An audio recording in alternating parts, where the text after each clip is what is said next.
Hello guys, welcome back to Crick Talks with Kiran. Lucknow Super Giants versus Royal Challengers Bangalore. ഇന്നത്തെ മത്സരത്തിൽ വിജയിക്കാനായാൽ രണ്ട് നേട്ടങ്ങളാണ് royal Challengers ബാംഗ്ലൂരിനെ കാത്തിരിക്കുന്നത്. ഒന്ന്, 18 പോയിന്റുമായി പ്ലേ ഓഫ് ഉറപ്പിക്കാം. രണ്ട്, IPL ചരിത്രത്തിൽ ആദ്യമായി എല്ലാ അവേ മത്സരങ്ങളും വിജയിക്കുന്ന ആദ്യ ടീം എന്ന റെക്കോർഡ്. നമ്മൾ പോയിന്റ് ടേബിൾ നോക്കുകയാണെങ്കിൽ 11 മത്സരങ്ങളിൽ നിന്ന് 16 പോയിന്റുമായിട്ട് RCB രണ്ടാം സ്ഥാനത്താണ്.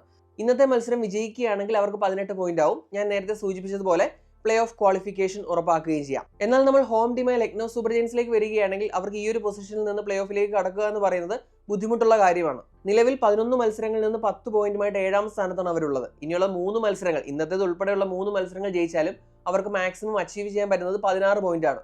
ആ 16 പോയിന്റ് കൊണ്ട് ഈ സീസണിൽ പ്ലേ ഓഫ് ഉറപ്പിക്കാൻ സാധിക്കില്ല. കഴിഞ്ഞ സീസണുകളിലൊക്കെ 16 പോയിന്റ് എടുത്തു കഴിഞ്ഞാൽ പ്ലേ ഓഫ് ഉറപ്പായിരുന്നു.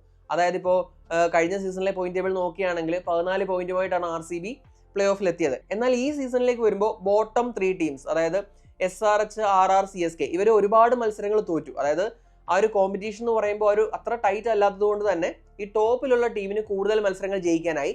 അങ്ങനെ വന്നപ്പോഴേക്കും പ്ലേ ഓഫ് ഉറപ്പിക്കണമെങ്കിൽ മിനിമം 18 പോയിന്റ് വേണം എന്നൊരവസ്ഥയായി. 16 പോയിന്റ് കൂടി ഇനി ഒരിക്കലും കയറാൻ സാധ്യമല്ല എന്നല്ല, വളരെ ചാൻസ് കുറവാണ്. കാരണം LSGക്ക് 16 പോയിന്റുമായിട്ട് ക്വാളിഫൈ ചെയ്യണമെങ്കിൽ ബാക്കിയുള്ള കുറച്ച് റിസൾട്ട് കൂടി ഇവർക്ക് അനുകൂലമായിട്ട് വരണം. ഇപ്പൊ നമ്മൾ പോയിന്റ് ടേബിൾ നോക്കിക്കഴിഞ്ഞാൽ GT, RCB ഓൾറെഡി 16 പോയിന്റിലെത്തി.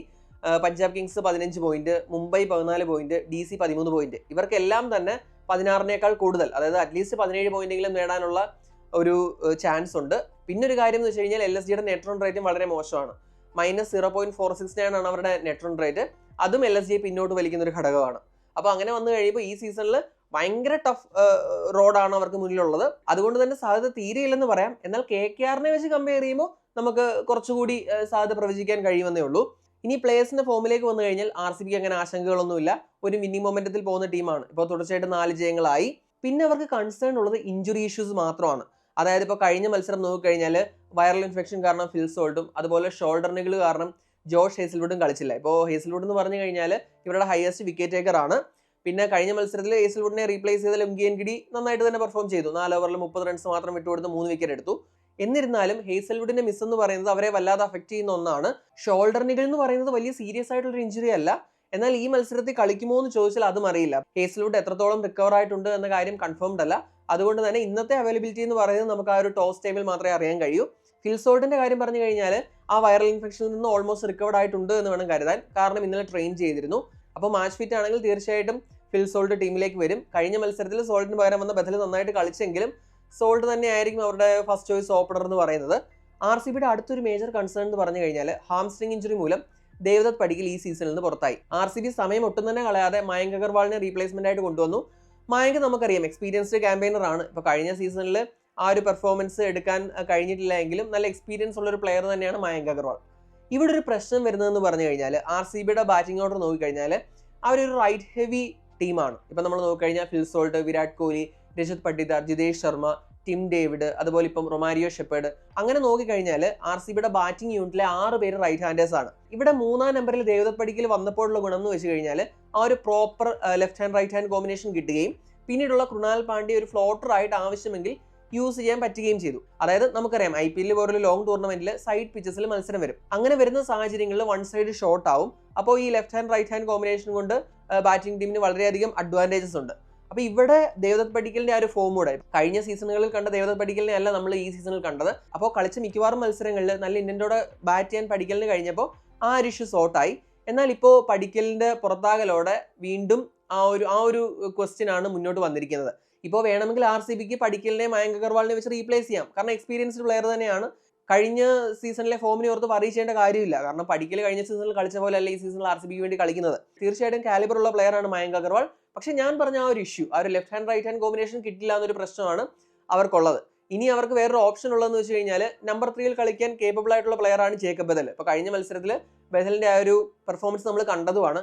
പക്ഷേ ബദലിനെ ടീമിൽ ഇൻക്ലൂഡ് ചെയ്യാനായിട്ടുള്ള ഫോറിൻ സ്ലോട്ടാണ് പ്രശ്നം. ഇപ്പോൾ ഫിൽ സോൾട്ട് വന്നു കഴിഞ്ഞാൽ ഫിൽ സോൾട്ട് ഒരു ഓട്ടോമാറ്റിക് സെലക്ഷൻ ആണ്. അതുപോലെ ബോളിംഗിൽ ഹേസൽവുഡ് ഇല്ലെങ്കിൽ ഒരു ഫോറിൻ ബോളർ, ഇപ്പോൾ ലുംഗി എൻഗിഡിയെ തന്നെ ആയിരിക്കും അവർ നിയോഗിക്കുക. അപ്പോൾ ആ 2 സ്ലോട്ട് മാറി.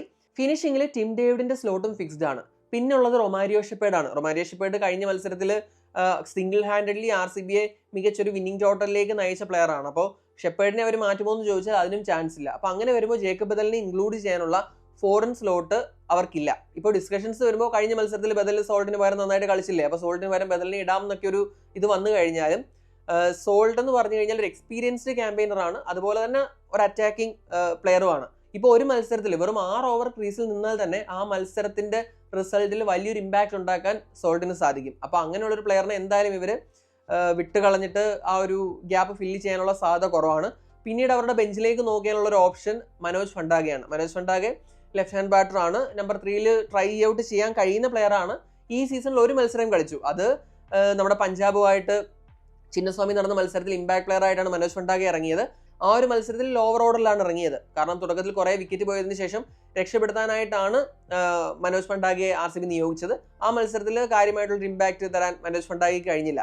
അപ്പോൾ ആ ഒരു ഓപ്ഷൻ ഉണ്ട്. പിന്നീട് RCBയുടെ പ്ലേയിങ് 12-ൽ എനിക്ക് കാണാൻ ആഗ്രഹമുള്ള പ്ലെയറാണ് സ്വസ്തിക് ചിക്കാര. പക്ഷേ ചിക്കാരയും ഒരു റൈറ്റ് ഹാൻഡർ ആണ്, അതാണ് അവിടെ ഒരു പ്രശ്നം. ഇപ്പോൾ UP T20 ലീഗിലൊക്കെ നല്ല എക്സ്പ്ലോസീവ് ആയിട്ടുള്ള ഇന്നിങ്സ് കളിച്ചിട്ടുള്ള പ്ലെയറാണ് സ്വസ്തിക് ചിക്കാര. ചിക്കാരയെ ഇൻക്ലൂഡ് ചെയ്യാമെന്ന് വെച്ച് കഴിഞ്ഞാലും ഈ ഒരു ഇഷ്യൂ ഉണ്ട്. വേണമെങ്കിൽ പട്ടിദാറിനെ 3-ാം നമ്പറിലേക്ക് ഒന്ന് പ്രൊമോട്ട് ചെയ്തിട്ട് ചിക്കാരെ മിഡിൽ ഓർഡറിൽ ഇൻക്ലൂഡ് ചെയ്യാം. പക്ഷെ അവിടെയും ഞാൻ പറഞ്ഞ left hand right hand issue solve ആവുന്നില്ല.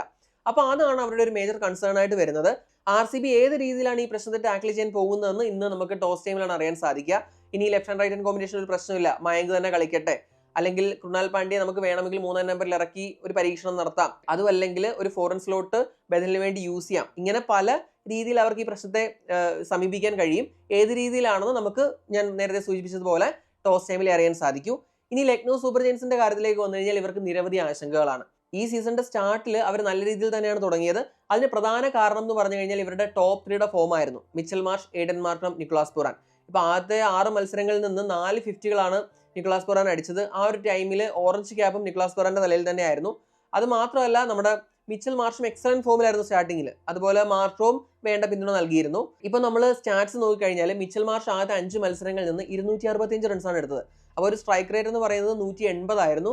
എന്നാൽ അത് കഴിഞ്ഞുള്ള അടുത്ത 5 മത്സരങ്ങളിൽ 113 റൺസ് മാത്രമാണ് മിച്ചൽ മാർഷിന് എടുക്കാൻ കഴിഞ്ഞത്. സ്ട്രൈക്ക് റേറ്റ് 180-ൽ നിന്ന് 118 ആയിട്ട് കുറഞ്ഞു. ഇപ്പോൾ നിക്കോളാസ് പുറാന്റെ കാര്യം നോക്കിക്കഴിഞ്ഞാലും കഴിഞ്ഞ 5 മത്സരങ്ങളിൽ കാര്യമായിട്ട് കോൺട്രിബ്യൂട്ട് ചെയ്യാൻ കഴിഞ്ഞില്ല. അപ്പോൾ അങ്ങനെ വന്നപ്പോഴേക്കും നിക്കോളാസ് പുറാന്റെ കാര്യം അറിയാം, ആദ്യത്തെ മത്സരത്തിലൊക്കെ 200+ സ്ട്രൈക്ക് റേറ്റിലാണ് നിക്കോളാസ് പുറാൻ സ്കോർ ചെയ്തുകൊണ്ടിരുന്നത്. അപ്പോൾ ആ ഒരു ഇമ്പാക്റ്റ് അവിടെ നഷ്ടപ്പെട്ടതോടുകൂടി കൂടുതൽ തോൽവികളിലേക്ക് ലക്നൗ സൂപ്പർ ജയൻസ് കൂപ്പുകുത്തി. ഇനി മിഡിൽ ഓർഡർ നോക്കിക്കഴിഞ്ഞാൽ ഋഷഭ് പന്തിന്റെ ഫോമും അവരെ ഒട്ടും ഹെൽപ്പ് ചെയ്യുന്നില്ല. ഋഷഭ് പന്ത് ഫോം ഔട്ട് ആണ്. ഈ സീസണിൽ ചെന്നൈ സൂപ്പർ കിങ്സിനെതിരെ ഒരു മത്സരത്തിൽ ഒരു 50 മാത്രമാണ്, അതൊരു സ്ട്രഗ്ലിംഗ് 50 ആയിരുന്നു. അത് മാത്രമാണ് പന്തിനെ കൊണ്ട് പ്രൊവൈഡ് ചെയ്യാൻ കഴിഞ്ഞത്. ബാക്കിയുള്ള മത്സരങ്ങളിലൊന്നും ബാറ്റോട് തിളങ്ങാൻ കഴിഞ്ഞില്ല.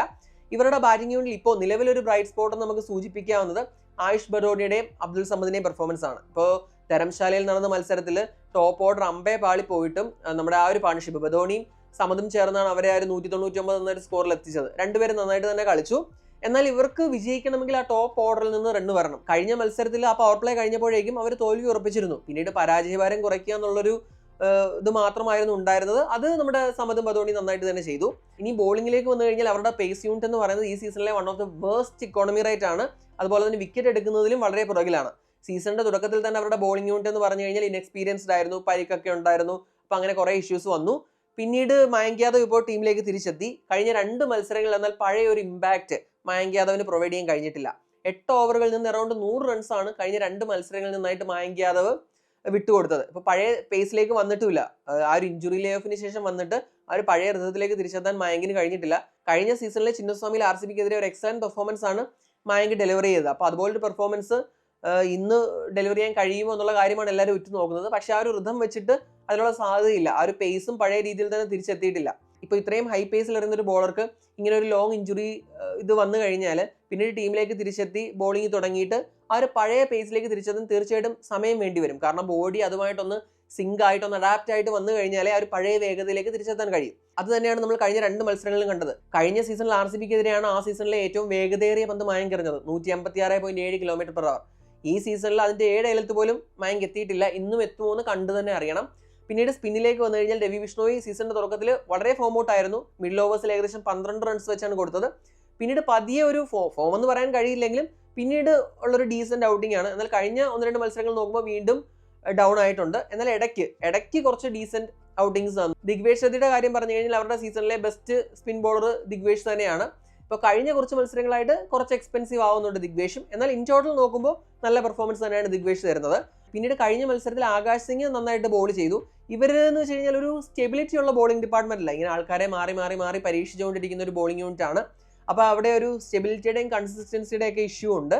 അപ്പോൾ ആകെ മൊത്തം ഇൻ ടോട്ടൽ നോക്കി കഴിഞ്ഞു കഴിഞ്ഞാൽ നിരവധി പ്രശ്നങ്ങളുള്ള ടീമാണ് ലക്നൗ സൂപ്പർ ജയൻസ്. അതുപോലെ ഫോമിനായിട്ട് സ്ട്രഗിൾ ചെയ്യുന്ന ടീമാണ്. ലാസ്റ്റ് 5 മത്സരങ്ങളിൽ 4 മത്സരങ്ങളും അവർ തോറ്റു. അതുകൊണ്ട് തന്നെ ഈ ഒരു ഹൈ ഫ്ലൈങ് RCB യൂണിറ്റിനെ പിടിച്ചു കിട്ടുക എന്ന് പറഞ്ഞു കഴിഞ്ഞാൽ അത്ര എളുപ്പമുള്ള കാര്യമല്ല. അങ്ങനെ നോക്കിക്കഴിഞ്ഞാൽ ഒരു വെൽ റൗണ്ടഡ് ആയിട്ടുള്ള ഒരു യൂണിറ്റുമായിട്ടാണ് അവർ ഏറ്റുമുട്ടുന്നത്. ഞാൻ വീഡിയോയുടെ തുടക്കത്തിൽ സൂചിപ്പിച്ചതുപോലെ RCBക്ക് പ്ലേ ഓഫ് ഉറപ്പിക്കാനും അതുപോലെ തന്നെ ഒരു ടീമും ഇതേവരെ സ്വന്തമാക്കിയിട്ടില്ലാത്ത ഒരു നേട്ടം, അതായത് എവേ മത്സരങ്ങളിൽ 100% വിജയം, അതും നേടാൻ RCBക്ക് സുവർണ്ണ അവസരമാണ്. അതേസമയം ലക്നൗ സൂപ്പർ ജയൻസിന് ഇതൊരു ഡു ഓർ ഡൈ മാച്ചാണ്. ഇന്ന് തോറ്റു കഴിഞ്ഞാൽ അവർ ഈ സീസണിൽ നിന്ന് പുറത്താവും. അങ്ങനെ വരുമ്പോൾ ഏകന സ്റ്റേഡിയത്തിൽ നല്ലൊരു ക്ലാഷ് തന്നെ നമുക്ക് കാണാൻ കഴിയുമെന്ന് വിശ്വസിക്കാം. ഇനി പിച്ച് കണ്ടീഷൻസിലേക്ക് വന്നു കഴിഞ്ഞാൽ ഏകന സ്റ്റേഡിയത്തിലാണ് മത്സരം നടക്കുന്നത്. ഇപ്പോൾ നമുക്കറിയാം ഗ്രൗണ്ട് ഡയമെൻഷൻസ് ഒക്കെ വലിയ ഗ്രൗണ്ടാണ്. പിന്നെ ഇന്നത്തെ മത്സരത്തിൽ യൂസ് ചെയ്യുന്നത് ഒരു ബ്ലാക്ക് സോയിൽ പിച്ച് ആയിരിക്കും. അങ്ങനെ വരുമ്പോൾ സ്പിന്നേഴ്സിന് എന്തായാലും ഒരു ഈ മത്സരത്തിൽ ഉണ്ടാവും. പിന്നെ ഈ 2 ടീമുകൾ ഇവിടെ ഒരു തവണ മാത്രമേ ഏറ്റുമുട്ടിയിട്ടുള്ളൂ. അത് 2023 IPL-ലായിരുന്നു. ആ മത്സരത്തിൽ ആദ്യം ബാറ്റ് ചെയ്ത RCB 126 റൺസ് എടുക്കുകയും അത് സക്സസ്ഫുൾ ആയിട്ട് ഡിഫെൻഡ് ചെയ്യുകയും ചെയ്തിരുന്നു. അപ്പോൾ RCBയെ സംബന്ധിച്ച് ഒരു മത്സരം മാത്രമേ കളിച്ചിട്ടുള്ളൂ എങ്കിലും നല്ല ഓർമ്മകളുള്ള ഗ്രൗണ്ടാണ്.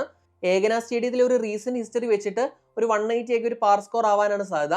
ഇനി പ്രഡിക്റ്റഡ് പ്ലേയിങ് ടൂലിലേക്ക് വന്നു കഴിഞ്ഞാൽ LSGയുടെ കാര്യത്തിൽ കഴിഞ്ഞ മത്സരത്തിൽ രവി ബിഷ്ണോയ് കളിച്ചിരുന്നില്ല, പകരം ആകാശ് സിംഗ് ആണ് കളിച്ചത്. ഇന്നത്തേത് ഒരു ബ്ലാക്ക് സോയിൽ സർഫസ് ആയതുകൊണ്ട് തന്നെ രവി ബിഷ്ണോയ് ടീമിലേക്ക് തിരികെ എത്താൻ സാധ്യതയുണ്ട്. പിന്നെ ഞാൻ നേരത്തെ വീഡിയോയിൽ സൂചിപ്പിച്ചതുപോലെ അവർ ബോളേഴ്സിനെ അങ്ങോട്ടും ഇങ്ങോട്ടും മാറ്റി യൂസ് ചെയ്തിട്ടുള്ള ഒരു ടീമാണ്. അതുകൊണ്ട് തന്നെ വേറെ എന്തെങ്കിലും ചേഞ്ചസ് വരുമോ എന്ന് പ്രെഡിക്റ്റ് ചെയ്യാൻ കഴിയില്ല. RCBയുടെ കാര്യം പറഞ്ഞു കഴിഞ്ഞാൽ നമ്പർ 3-ൽ ദേവദത്ത് പട്ടിക്കലിന് പകരം ആളെ കണ്ടെത്തണം. ഞാൻ നേരത്തെ സൂചിപ്പിച്ചതുപോലെ അതിന് 3 ഓപ്ഷനാണുള്ളത്. അവർ ഏത് വഴി പോകുമെന്ന് നമുക്ക് മയങ്ക് അഗർവാൾ വരാനും നല്ല സാധ്യതയുണ്ട്, കാരണം എക്സ്പീരിയൻസ്ഡ് പ്ലെയർ ആണ്. ഞാൻ നേരത്തെ പറഞ്ഞതുപോലെ ആ ഒരു left hand right hand combination issue ആണ് അവിടെ വരുന്നത്. പിന്നീട് ഫിൽ സോൾട്ടും ഹേസൽവുഡും മാച്ച് ഫിറ്റ് ആണെങ്കിൽ തീർച്ചയായിട്ടും അവർ ടീമിലേക്ക് തിരികെ എത്തും. ഈ 3 മാറ്റങ്ങൾക്കാണ് RCB നിരയിൽ സാധ്യതയുള്ളത്. ഇനി players to watch out for. LSGയിൽ നിന്ന് നിക്കോളാസ് പുറാൻ. നിക്കോളാസ് പുറാന്റെ ഫോമിൽ വന്ന ഒരു ഡിപ്പിനെ കുറിച്ച് നമ്മൾ ഓൾറെഡി ഈ വീഡിയോയിൽ ഡിസ്കസ് ചെയ്ത് കഴിഞ്ഞു. പുറാന്റെ ഫോം എന്ന് പറയുന്നത് LSGക്ക് വളരെയധികം ക്രൂഷ്യലാണ്. അപ്പോൾ എങ്ങനെയാണ് നിക്കോളാസ് പുറാൻ ഈ ഒരു ലീൻ ബാച്ചിൽ നിന്ന് പുറത്തു വരുന്നതെന്ന് കാണാൻ ഞാൻ കാത്തിരിക്കുന്നു. അതുപോലെ RCB നിരയിൽ നിന്ന് കൃണാൽ പാണ്ഡ്യ. കൃണാലിന്റെ കാര്യം പറഞ്ഞു കഴിഞ്ഞാൽ LSGക്ക് വേണ്ടി കഴിഞ്ഞ 3 സീസണുകളിൽ കളിച്ച പ്ലെയർ ആണ്. എന്നാൽ അവർ കൃണാലിനെ നിലനിർത്തിയില്ല. RCBയിലേക്ക് വന്നു കഴിഞ്ഞ് എക്സലന്റ് പെർഫോമൻസ് ആണ് കൃണാൽ നൽകുന്നത്. ഇപ്പോൾ വിക്കറ്റ് ടേക്കിങ്ങിന്റെ കാര്യം പറഞ്ഞു കഴിഞ്ഞാൽ തന്റെ കരിയറിലെ തന്നെ ബെസ്റ്റ് സീസൺ ആണ് കൃണാലിനിത്. അതുപോലെ ബാറ്റ് കൊണ്ടും വൈറ്റലായിട്ടുള്ള കോൺട്രിബ്യൂഷൻസ് നടത്താൻ കൃണാലിന് കഴിഞ്ഞിട്ടുണ്ട്. അപ്പോൾ കൃണാൽ എങ്ങനെയായിരിക്കും തന്റെ പഴയ ടീമിനെതിരെ പെർഫോം ചെയ്യുക എന്നറിയാൻ ഞാൻ കാത്തിരിക്കുന്നു. എന്താണ് നിങ്ങളുടെ അഭിപ്രായം? ഇന്നത്തെ മത്സരത്തിൽ ആരായിരിക്കും വിജയിക്കുക? തുടർച്ചയായ 7ാം എവേ വിജയം നേടാൻ RCBക്ക് ആവുമോ, അതോ ലക്നൗ സൂപ്പർ ജയൻസ് വിജയിക്കുമോ? നിങ്ങളുടെ അഭിപ്രായം കമന്റ് ചെയ്യുക. അടുത്തൊരു വീഡിയോയുമായി ഉടൻ തന്നെ കാണാം. Thanks for watching Crick Talks with Kiran.